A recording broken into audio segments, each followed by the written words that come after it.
Baik, teman-teman, hari ini kita di chapter 13, yaitu materi listening yang terakhir ya. Listening bagian ketiga. Nah, sama nanti kita latihan bahas seperti itu.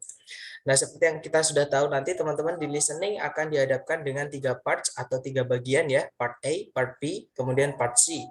Part A namanya short conversations atau percakapan pendek, Part B namanya long conversations, percakapan panjang, dan Part C namanya adalah long talks atau monolog ya, percakapan panjang satu orang seperti itu. Nah, di chapter 1 kemarin kita sudah belajar kalau nanti teman-teman akan diminta untuk mendengarkan pembicaraan antara dua orang, si A dan si B, cewek cowok ya, teman-teman.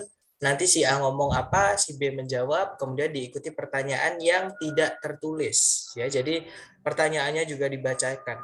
Dan untuk part A itu paling banyak yaitu nomor 1 sampai 30.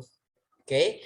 Tipsnya adalah teman-teman konsentrasi, misalkan belum familiar dengan listening dalam bahasa Inggris, teman-teman sambil mendengarkan bisa sambil memejamkan mata supaya tidak terdistract dengan apapun yang terjadi di sekitar teman-teman maksudnya ya.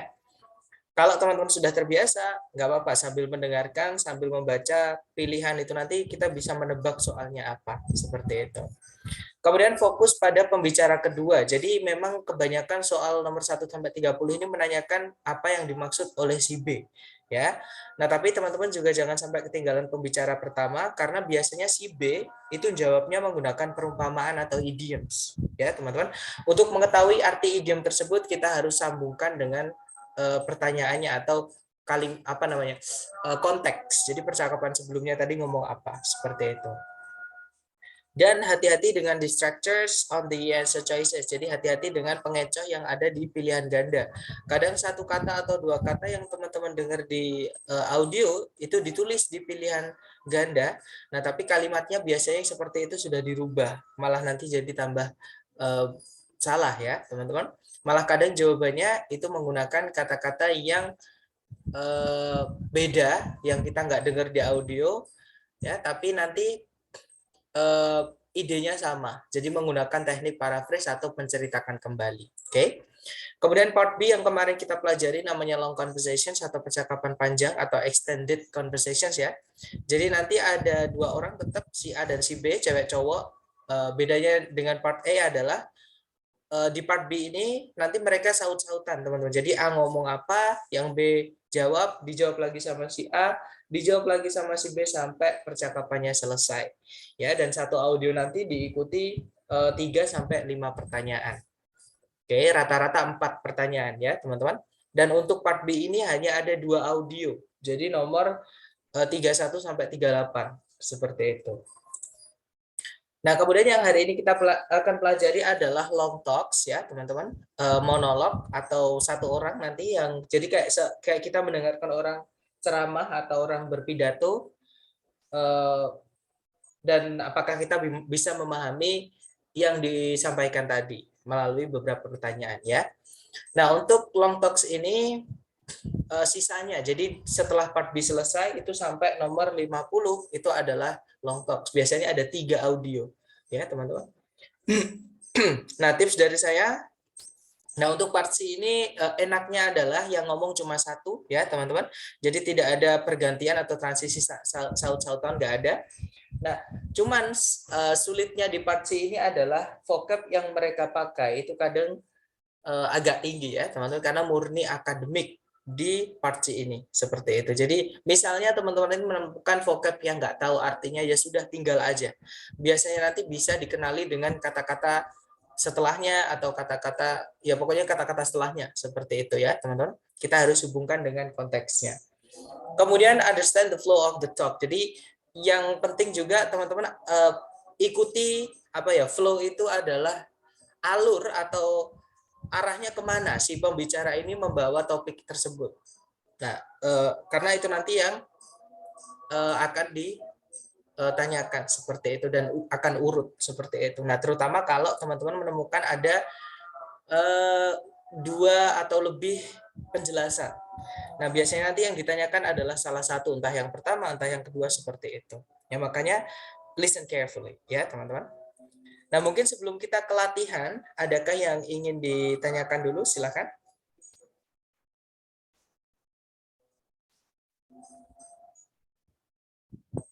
Nggak ada ya, teman-teman. Nah, seperti biasa karena listening ini adalah skill, maka teman-teman saya sarankan untuk melatih atau mempraktekannya. Jadi nanti teman-teman coba jawab dulu sedapatnya, salah nggak apa-apa, kita belajar, nanti kita bahas bareng ya, teman-teman. Baik, silakan. Now we will begin Part C with the first talk. Questions 39 through 42. Listen to a talk by a tour guide in the Everglades National Park. Today we're going to be taking a tram tour through part of the Everglades National Park. Quite probably we'll be seeing a number of crocodiles sunning themselves by the side of the water or poking their heads up through the water. Needless to say, we will not be getting off the tram at any time until we leave the area because of the danger posed by the crocodiles. By the way, you've probably heard of the expression crying crocodile tears. It is common to say that someone is crying crocodile tears when he or she is pretending to be sad or full of regret. Crocodiles always appear to have tears in their eyes, but they are not crying because of sadness or even pretended sadness. Instead, a crocodile uses its tear ducts to get rid of extra salt from its body. A crocodile does not sweat the same way that humans do and must get rid of extra salt through tears. So if you see a crying crocodile, do not think that it's feeling sad. It is basically sweating through its eyes. Look, over there on the right. There are two large crocodiles on the water's edge, right next to the fallen trees. You can get out your cameras and take pictures from here on the tram, but no, you cannot get off the tram to get any closer. Number 39. Where does this talk take place?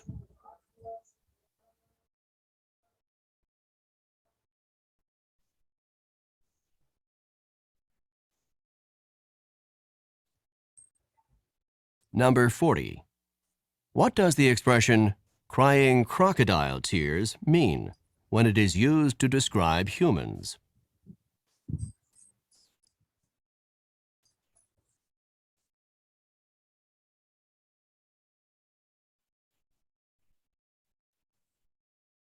Number 41.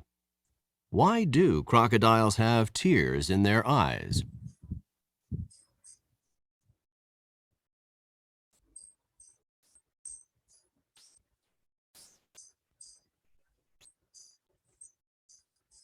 Number 42. What does the tour guide recommend?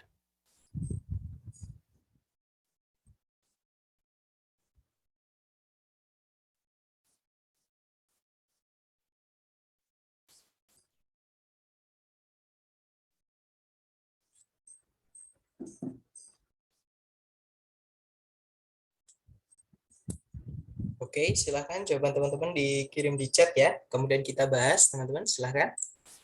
Oke, ada jawaban CDCA dan CDBA. Ada CDCC juga. Oke, kita cek dulu audionya ya, teman-teman, dengan skripnya supaya mudah untuk dibahas nanti. Now we will begin Part C with the first talk. Questions 39 through 42. Listen to a talk by a tour guide in the Everglades National Park. Today we're going to be taking a tram tour through part of the Everglades National Park. Quite probably we'll be seeing a number of crocodiles sunning themselves by the side of the water or poking their heads up through the water. Needless to say, we will not be getting off the tram at any time until we leave the area because of the danger posed by the crocodiles. By the way, you've probably heard of the expression crying crocodile tears. It is common to say that someone is crying crocodile tears when he or she is pretending to be sad or full of regret. Crocodiles always appear to have tears in their eyes, but they are not crying because of sadness or even pretended sadness. Instead, a crocodile uses its tear ducts to get rid of extra salt from its body. A crocodile does not sweat the same way that humans do and must get rid of extra salt through tears. So if you see a crying crocodile, do not think that it's feeling sad. It is basically sweating through its eyes. Look, over there on the right. There are two large crocodiles on the water's edge, right next to the fallen trees. You can get out your cameras and take pictures from here on the tram, but no, you cannot get off the tram to get any closer. Oke, itu tadi ya, teman-teman. Jadi itu tadi adalah a talk by a tour guide in the Everglades National Park, atau sebuah percakapan oleh seorang pemandu wisata di Taman Nasional Everglades. Nah, dia tadi bilang hari ini kita akan mengadakan tur menggunakan tram melalui bagian dari Taman Nasional Everglades. Kemungkinan besar kita nanti akan melihat sejumlah buaya yang sedang menjemur diri di bawah matahari di tepi air atau menjulurkan kepala mereka dari dalam air. Kemudian tentunya kita tidak akan turun dari tram kapanpun sampai kita meninggalkan area tersebut karena bahaya yang disebabkan oleh para buaya tadi. By the way, ngomong-ngomong, kalian pasti pernah mendengar ungkapan mengeluarkan air mata buaya. Sudah menjadi hal yang biasa untuk mengatakan bahwa seseorang itu menangis atau mengeluarkan air mata buaya ketika dia pura-pura sedih atau pura-pura menyesal.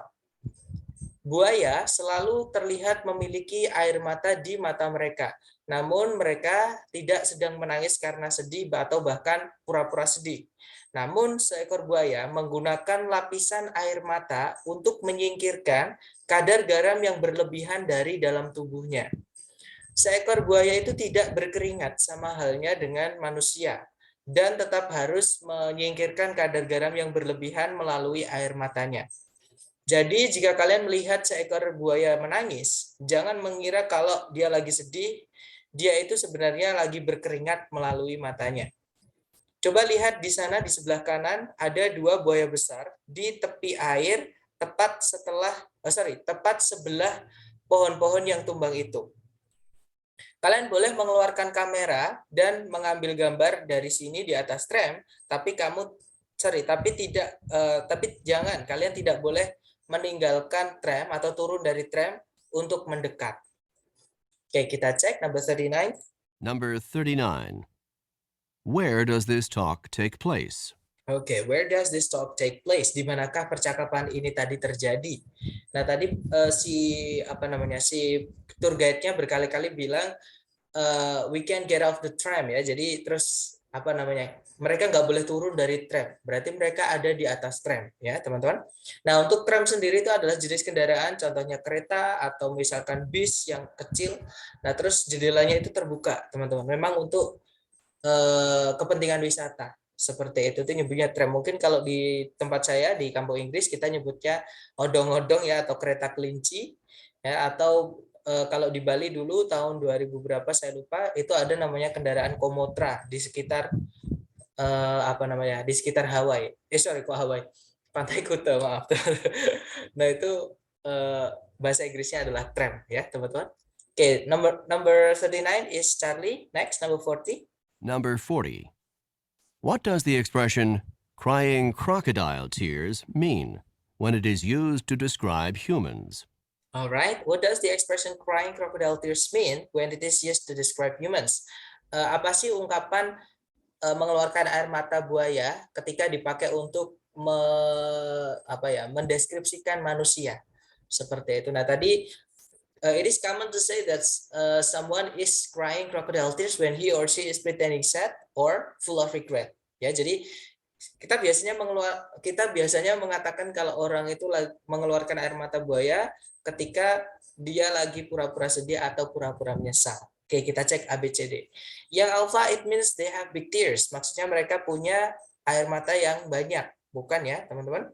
Kalau yang Charlie, it means they like to swim. Maksudnya mereka atau manusia itu suka berenang. Bukan itu. Kalau yang Charlie, it means they look like crocodiles. Maksudnya mereka mirip kayak buaya. Bukan ya, atau terlihat kayak buaya. Bukan ya, teman-teman. Kita beda dengan reptil. Kalau yang Delta, it means they are pretending to be sad. Maksudnya mereka pura-pura sedih. Nah, ketemu. Jawaban nomor 40 adalah Delta. Next, number 41. Number 41. Why do crocodiles have tears in their eyes? Oke, why do crocodiles have tears in their eyes? Kenapa sih buaya itu kok ada air mata di mata mereka? Nah, tadi sebenarnya air mata itu adalah keringat ya, teman. Jadi mereka menyingkirkan kadar garam melalui matanya, seperti itu. Kita cek ABCD. Ya, alpha they are sad, mereka sedih. Bukan ya, mereka nggak sedih, teman-teman. Kalau yang Bravo, they are warming themselves. Mereka sedang menjemur diri atau sedang menghangatkan diri sendiri. Bukan itu alasan ada air mata di mata mereka. Kalau yang Charlie, they are getting rid of salt. Mereka menyingkirkan kadar garam dari dalam tubuhnya tadi ya. Ketemu nomor 41, jawabannya adalah Charlie. Next, number 42. Number 42. What does the tour guide recommend? Alright, what does the tour guide recommend? Jadi apa yang pemandu wisatanya tadi rekomendasikan? Nah, ini yang di akhir tadi. Jadi dia bilang setelah ngasih tahu ada buaya tadi, dia bilang, you can get out your cameras and take picture from here on the tram, but no, you cannot get off the tram to get any closer. Jadi kalian silahkan mengeluarkan kamera dan mengambil foto dari sini di atas tram, tapi kalian nggak boleh turun untuk mendekat. Oke, kita cek ABCD. Yang alpha taking photographs, mengambil foto. Nah, ketemu ya, jawabannya adalah yang alpha, teman-teman. Kalau yang bravo, getting closer to the crocodiles, mendekati buaya-buaya tersebut. Bukan, itu bukan yang direkomendasikan, itu yang dilarang. Bravo bukan. Yang Charlie adalah menjelajahi tepian air, itu juga yang dilarang ya, teman-teman. Kalau yang delta, getting off the tram, turun atau meninggalkan tram. Bukan ya, teman-teman, itu juga yang dilarang. Oke, jawabannya adalah yang alpha. Seperti itu. Nah, dari contoh pertama mungkin ada yang ingin ditanyakan. Silakan teman-teman sebelum lanjut ke ronde kedua.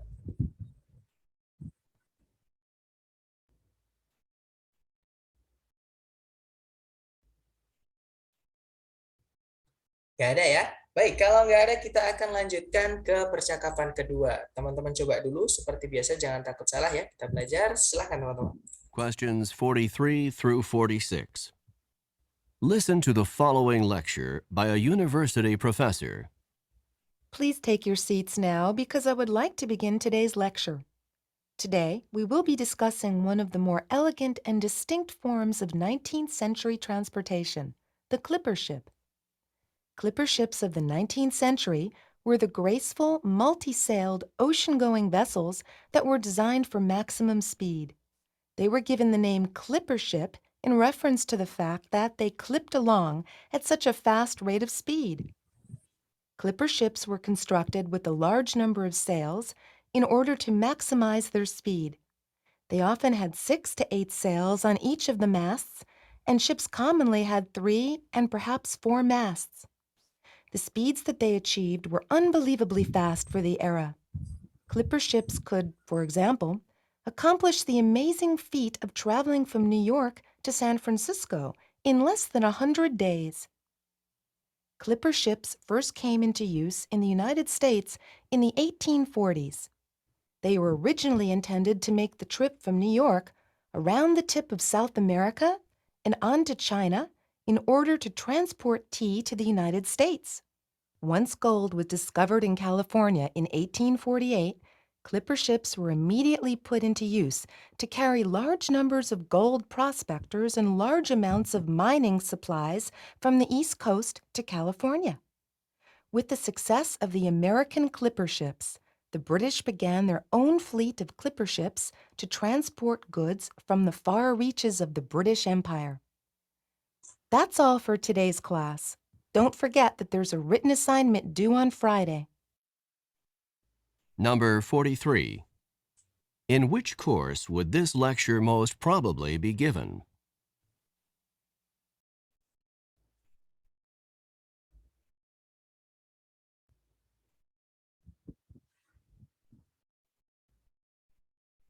Number 44.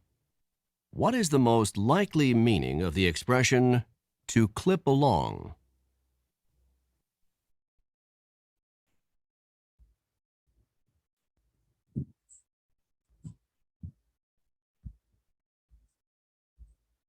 Number 45. What were clipper ships first used for in the United States?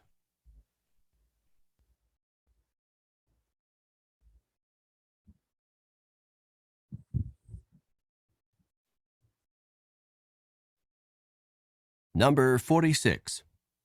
What does the professor remind the students about?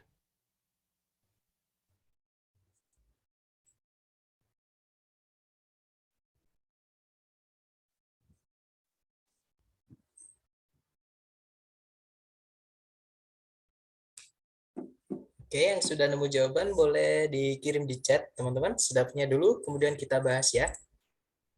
Oke, ada jawaban CDDB.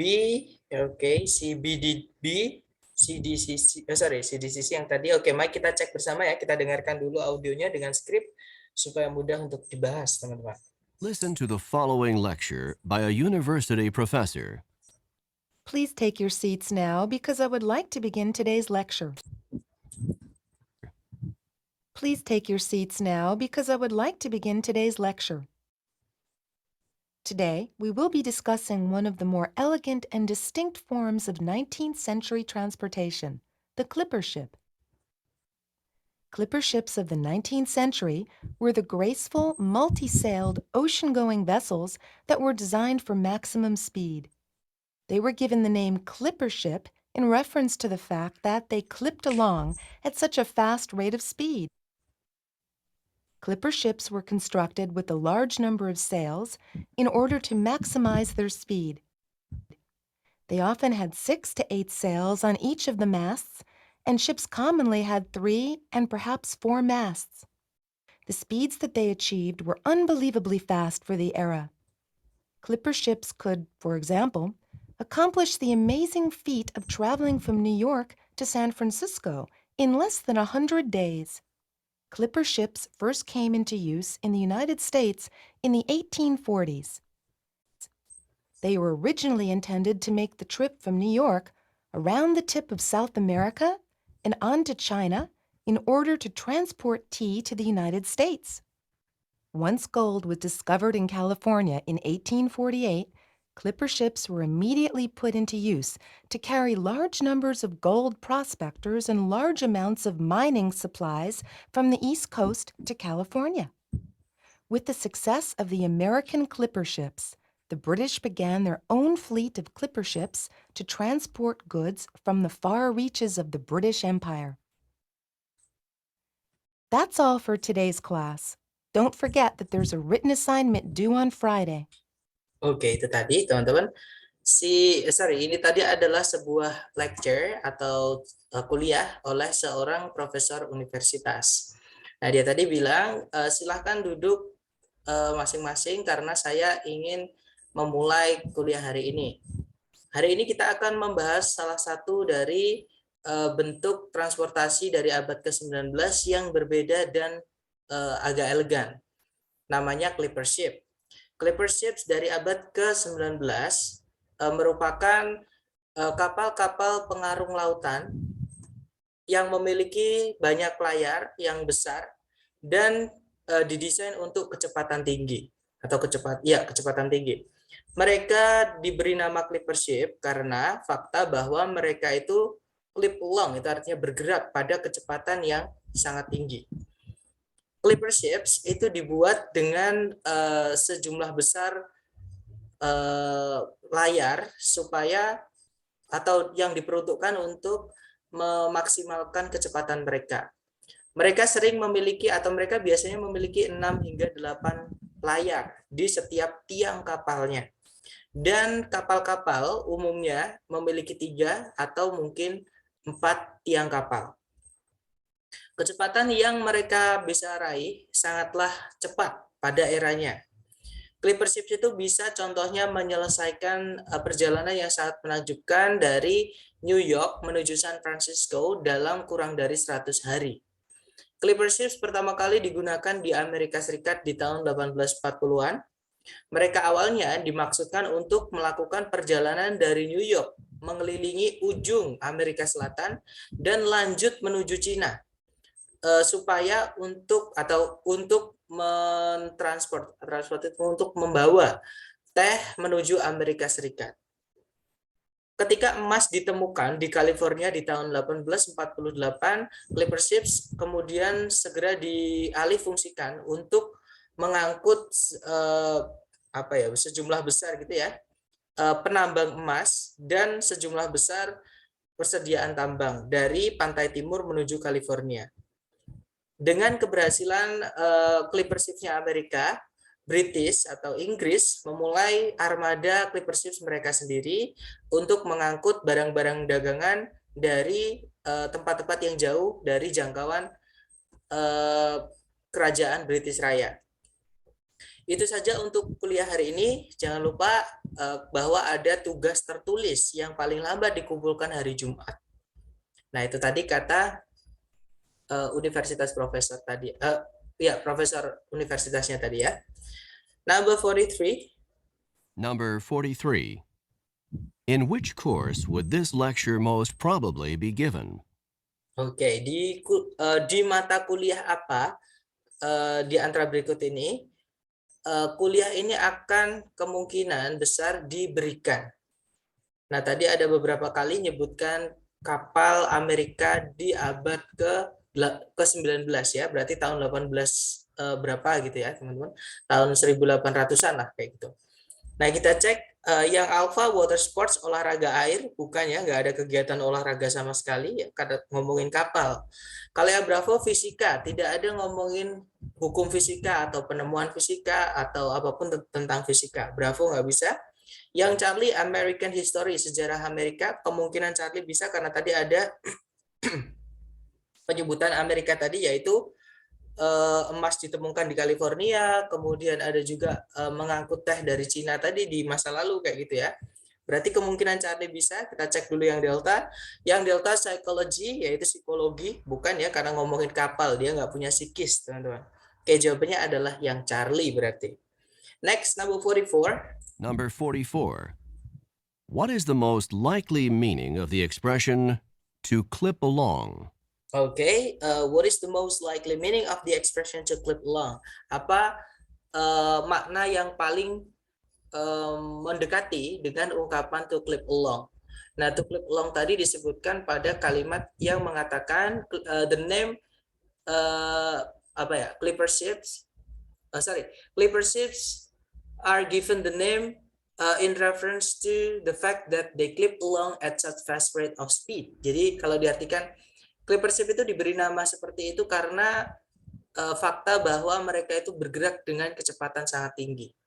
Nah, atau teman-teman tadi mendengar kata to clip along itu ketika si pembicara itu mengumbar-umbar atau membahas tentang kecepatan ya, teman-teman. Ya sudah, kita pilih ABCD yang menyebutkan tentang kecepatan.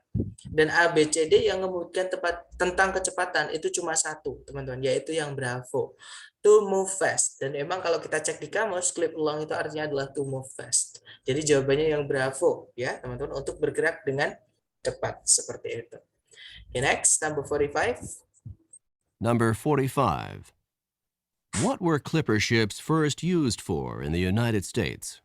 Okay, what were clipper ships first used for in the United States? Jadi, apa kegunaan pertama kali clipper ship di Amerika Serikat? Nah, tadi disebutkan ada dua kegunaan clipper ship ya. Yang pertama di tahun 1800-an, nantinya di tahun 1800-an itu disebutkan kalau clipper ship itu pertama kali dimaksudkan untuk melakukan perjalanan dari dari San Francisco atau California, saya lupa.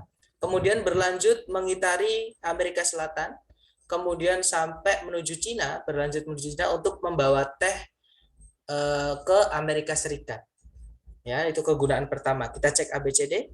Yang alpha to bring tea from China, untuk membawa teh dari Cina. Nah, ketemu ya, jawabannya adalah yang alpha. Oke, lanjut lagi ke number 46, teman-teman. Number 46. What does the professor remind the students about? Okay, what does the professor remind the students about? Profesornya tadi mengingatkan mahasiswa-mahasiswanya tentang apa? Nah, di akhir tadi ya, di akhir dia bilang, don't forget that there is a written assignment due on Friday. Jangan lupa kalau ada tugas tertulis yang paling lambat dikumpulkan hari Jumat. Oke, berarti yang diingatkan profesornya tadi mengenai tugas tertulis ya. Kita cek ABCD. Yang alpha, a reading assignment, tugas membaca, bukan. Kalau yang Bravo, a quiz on Friday, quiz pada hari Jumat. Bukan juga ya, teman-teman. Hati-hati dengan kata Friday-nya, itu buat pengecoh, tapi bukan quiz ya, tapi PR. Kalau yang Charlie, a research paper for the end of the semester. Tugas penelitian untuk akhir semester. Bukan juga. Kalau yang Delta, some written homework. Suatu PR tertulis. Nah, ketemu jawaban 46 adalah yang Delta. Oke. Kita lanjut lagi ya teman-teman ke percakapan terakhir. Dicoba dulu, jangan takut salah. Silahkan teman-teman. Questions 47 through 50. Listen to the following talk by a drama coach to a group of actors. I know that some of you are feeling more than a little nervous about tonight's performance, and I want you to understand that this is quite a natural feeling. You are going to be on stage in front of a lot of people tonight, and it's normal to be experiencing some nerves. I would like to help you to understand these feelings and not let them interfere with your performance. What you are experiencing is called stage fright. Stage fright is the fear that develops before you give a performance in front of an audience. Stage fright is not experienced just by actors and actresses. It can also be experienced by musicians, athletes, teachers, anyone who performs in front of a group of people. It occurs before a performance when a performer is concerned about looking foolish in front of others. Just before tonight's performance, if you're feeling a bit tense, if your knees are shaking, if your stomach has butterflies in it, and if you are thinking about how bad your performance could be, then you have a major case of stage fright. To control stage fright, you can work to control both the physical reactions and the negative thoughts. To combat the physical reactions, you can try techniques such as deep breathing, muscle relaxation, or even just laughing to relieve some of the pressure. To combat the negative thoughts, you should force yourself to focus on what you have to do, rather than on what other people are going to think. That's all I have to say for now.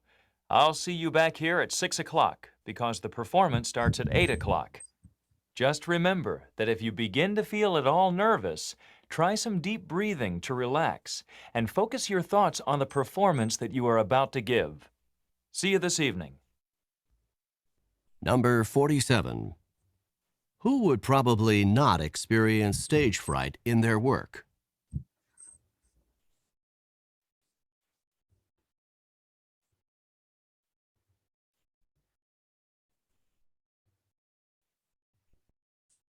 Number 48. What physical reaction might someone who is experiencing stage fright commonly have?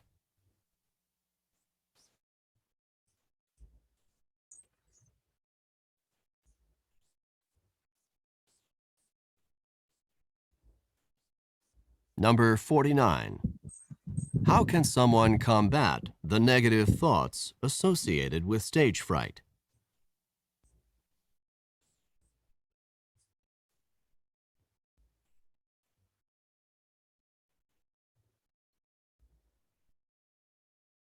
Number 50. When should the actors arrive at the theater?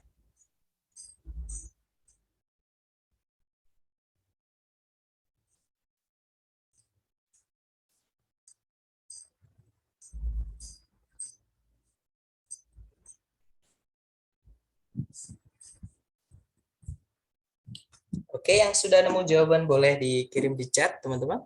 Sedapatnya dulu ya, kemudian kita bahas, silahkan. Baik, ada jawaban BADD.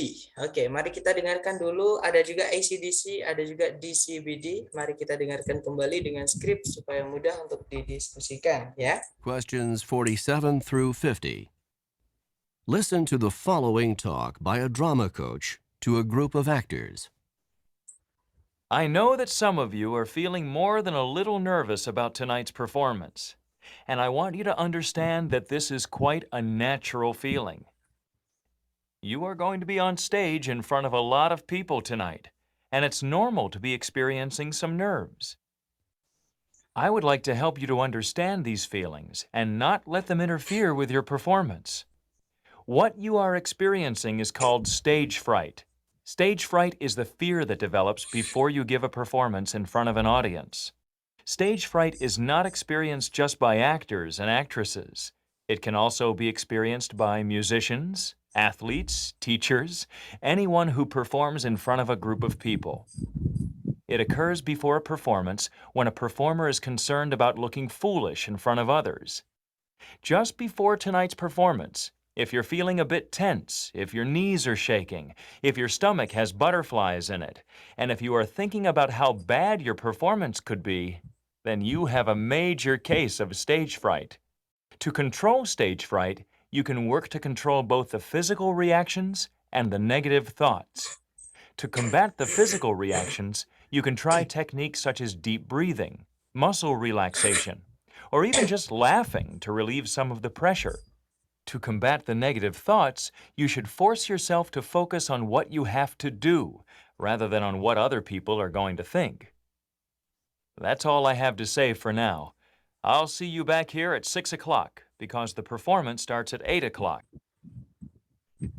Just remember that if you begin to feel at all nervous, try some deep breathing to relax and focus your thoughts on the performance that you are about to give. See you this evening. Oke, itu tadi ya teman-teman, sebuah perbincangan dari seorang pelatih drama kepada sekelompok peraga atau aktor ya. Nah, tadi dia bilang, saya mengerti bahwa beberapa dari kalian pasti sedang merasakan lebih dari sekedar gugup mengenai pertunjukan nanti malam. Dan saya ingin kalian memahami bahwa yang kalian rasakan itu merupakan perasaan yang wajar. Kalian akan berada di panggung di depan banyak orang nanti malam. Dan ini tuh wajar untuk mengalami ketegangan-ketegangan. Saya akan membantu kalian untuk memahami yang kalian rasakan dan tidak akan membiarkan mereka mengganggu pertunjukan kalian. Maksudnya mereka di sini adalah perasaan-perasaan yang dirasakan mereka ya. Apa yang kalian alami saat ini itu disebut dengan demam panggung. Demam panggung merupakan sebuah rasa takut yang muncul sebelum kalian memberikan sebuah pertunjukan di depan audiens. Demam panggung itu tidak dialami hanya oleh aktor sama aktris saja. Dia juga bisa dialami oleh musisi, atlet, guru, siapapun yang tampil di depan sekelompok orang. Demam panggung itu terjadi sebelum pertunjukan ketika seorang performer khawatir akan terlihat konyol atau terlihat bodoh di depan banyak orang. Tepat sebelum pertunjukan nanti malam, jika kalian merasa sedikit tegang, jika lutut kalian gemeteran, jika perut kalian seperti ada kupu-kupunya, maksudnya gugup ya, teman-teman, bukan berarti ada kupu-kupunya beneran enggak. Kemudian dan jika kalian berpikir mengenai seberapa buruk pertunjukan kalian nantinya, jadi disitulah kalian mengalami demam panggung seperti itu ya. Untuk mengendalikan demam panggung, kalian bisa melakukan atau kalian bisa berusaha untuk mengendalikan reaksi fisik dan pikiran-pikiran negatifnya. Untuk mengendalikan untuk melawan reaksi fisiknya, kalian bisa berusaha atau kalian bisa mencoba beberapa teknik seperti misalnya menarik nafas yang dalam, meregangkan otot, atau bahkan hanya ketawa saja untuk meredakan tekanan-tekanan yang ada. Untuk melawan pikiran-pikiran negatif, kalian harus memaksa diri kalian sendiri untuk berfokus pada apa yang perlu kalian lakukan, bukan pada apa yang orang-orang nanti akan pikirkan. Itu saja yang saya harus katakan saat ini. Saya akan menemui kalian lagi di sini jam 6 nanti karena pertunjukannya mulai jam 8. Ingat-ingat saja, jika kalian mulai merasakan gugup, cobalah menarik nafas yang dalam untuk rileks dan fokuskan pikiran kalian pada pertunjukan yang kalian akan berikan. Sampai jumpa nanti malam. Seperti itu. Oke, kita cek 47. Number 47. Who would probably not experience stage fright in their work? Oke, itu ya teman-teman. Jadi, who would probably not experience stage fright in their work? Siapa yang kemungkinan tidak mengalami demam panggung di dalam pekerjaan mereka? Nah, tadi di percakapan kita dengar kalau demam panggung itu dialami oleh siapapun yang bekerja atau yang tampil di depan banyak orang. Jadi tidak hanya dialami oleh aktor sama aktris saja. Tadi disebutkan ada musisi, ada atlet, ada guru juga, ya teman-teman. Nah, di sini pertanyaannya adalah yang tidak mengalami. Berarti yang kerjanya tidak di depan banyak orang. Kita cek ABCD. Yang alpha writers, penulis, kemungkinan alpha bisa. Kalau yang Bravo actors bukan ya, karena jelas-jelas tadi coachnya atau pelatihnya ngomong sama sekelompok aktor, berarti Bravo bukan. Kalau yang Charlie athletes, atlet bukan juga, karena atlet disebutkan sebagai salah satu contoh selain aktor sama aktris yang mengalami demam panggung. Yang Delta musicians juga sama. Musicians tadi disebutkan kalau dia juga bisa mengalami demam panggung. Ya, berarti ketemu nomor 47 jawabannya adalah alpha, yaitu penulis. Lanjut number 48. Number 48. What physical reaction might someone who is experiencing stage fright commonly have? Okay, what physical reaction might someone who is experiencing stage fright commonly have? Jadi reaksi fisik apa yang seseorang dengan demam panggung miliki? Nah, kita cek teman-teman. Yang alpha, he or she would see butterflies. Dia akan melihat kupu-kupu.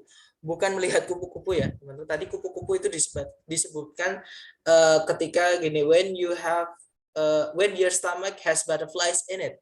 Ketika perutmu kayak ada kupu-kupunya. Nah, bukan berarti ada kupu-kupunya beneran, ya. Itu idiom. Mungkin ada pertanyaan? Silakan. Oke, saya mute ya kalau nggak ada. Oke, lanjut ya teman-teman.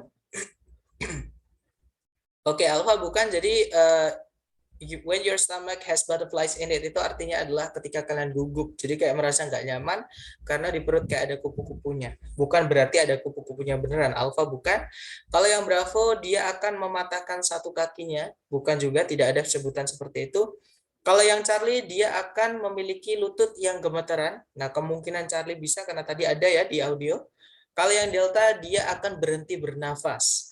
Nah, bukan, itu nggak ada tadi di audio. Berarti nomor 48 jawabannya yang Charlie, teman-teman. Nomor 49. Number 49. How can someone combat the negative thoughts associated with stage fright? Oke, bagaimana seseorang bisa melawan pikiran-pikiran negatif yang berhubungan dengan demam panggung? Nah, kalau ini tadi pelatihnya nyebutkan cuma satu solusi, teman-teman.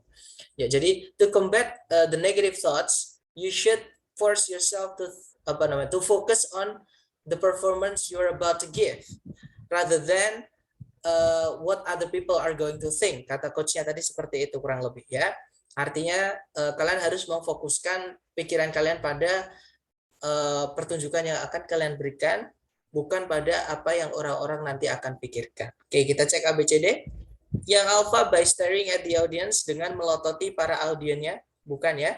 Kalau yang Bravo by breathing shallowly, dengan nafas terengah-engah. Shallow itu artinya sebenarnya adalah dangkal, teman-teman, lawannya deep ya. Kalau breathing deeply itu bernafas, tarik nafas yang dalam.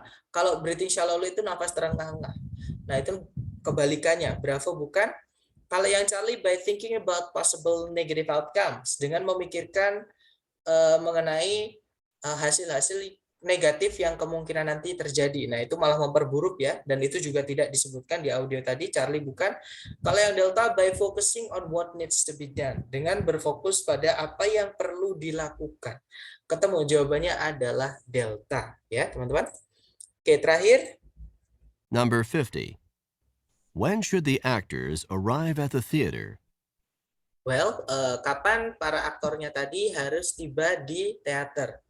Nah, tadi si coachnya bilang, I'll see you back here at 6 o'clock before the performance, because the performance starts at 8. Jadi, saya akan menemui kalian di sini lagi jam 6, karena pertunjukannya akan mulai jam 8. Mungkin mereka akan mengadakan GR ya, teman-teman. General Rehearsal atau gladi bersih. Nah, intinya mereka harus datang jam 6. Ya, tadi dikasih tahu sama coachnya. Kita cek ABCD, yang bilang jam 6 itu adalah yang Charlie ya, teman-teman, at 6 o'clock. Berarti jawaban nomor 50 adalah Charlie, seperti itu. Nah, kurang lebih begitulah untuk listening ya, teman-teman. Part A yang kemarin ada 2 orang. Si A ngomong, si B menjawab, diikuti pertanyaan yang tidak tertulis. Kemudian part B, nah itu kemarin juga kita pelajari. Ada 2 orang juga, si A, si B, cewek cowok. Nanti mereka saut-sautan, satu audio diikuti 4 soal. Dan part C yang hari ini kita pelajari atau bagian terakhir dari listening nanti, teman-teman mendengarkan satu orang ngomong agak panjang, kemudian itu nanti diikuti 3-5 soal seperti itu. Umumnya 4. Seperti itu, teman-teman. Nah, sebelum saya tutup, mungkin adakah yang ingin ditanyakan dulu? Silakan teman-teman. Setiap 4 pertanyaan itu jawaban di soal ceritanya selalu berurut kah? Kayak soal nomor 43, jawabannya di cerita kalimat kedua. Ya, that's right. Sama, listening sama reading, teman-teman. Makanya sebenarnya sambil mendengarkan, ketika teman-teman sudah terbiasa ya, tapi maksudnya ketika teman-teman bisa mengsplit atau membagi konsentrasi, teman-teman boleh sambil mendengarkan sambil baca kemungkinan pilihan jawaban. Jadi sambil mendengarkan nanti teman-teman di layar atau di lembar jawaban akan bisa melihat, di lembar soal maksudnya, pilihan gandanya. Ya, misalkan nomor 41 nomor 39 sampai 42. Nah, itu bisa dilihat. Tapi kalau misalkan teman-teman nggak bisa men-split konsentrasi, saran saya jangan dilakukan tips itu. Oke. Dan audionya itu urut, teman-teman. Pasti selalu urut. Jadi nomor 4, misalkan nomor 39 dan nomor 40, pasti nomor 39 itu yang awal-awal. Nomor 40 itu nanti berikutnya, nomor 41 berikutnya lagi, seperti itu. Sama kayak reading juga seperti itu. Kemudian set yang terakhir tadi jawabannya apa, saya kelewatan. Yang terakhir tadi jam 6, yaitu yang Charlie at 6 o'clock, seperti itu. Alright. Jadi ketika teman-teman, makanya saya sarankan dibiasakan ya latihan teman-teman biar jadi insting. Seperti yang saya alami, saya dulu juga lemah sekali di listening walaupun dari kecil sudah senang sama bahasa Inggris seperti itu. Karena bahasa Inggris itu nggak enaknya, kita tahu vocabnya, tulisannya, tapi bacanya kita nggak tahu. Itu susah nanti di listening. Ya. Kemudian juga bahasa Inggris itu tulisan sama bacanya pasti beda jauh. Orang sana kalau ngomong juga kadang disambung-sambung seperti itu. Ya, kalau teman-teman nggak terbiasa dengan itu, nanti di listening kesulitan. Makanya saya sarankan hajar pakai latihan supaya jadi insting, teman-teman. Kalau jadi insting pun teman-teman terdistract dengan apapun, bahkan diajak ngomong sambil mendengarkan, itu masih bisa nangkep. Seperti itu. Nah, gimana? Mungkin ada pertanyaan lagi? Silahkan. That's good question, guys.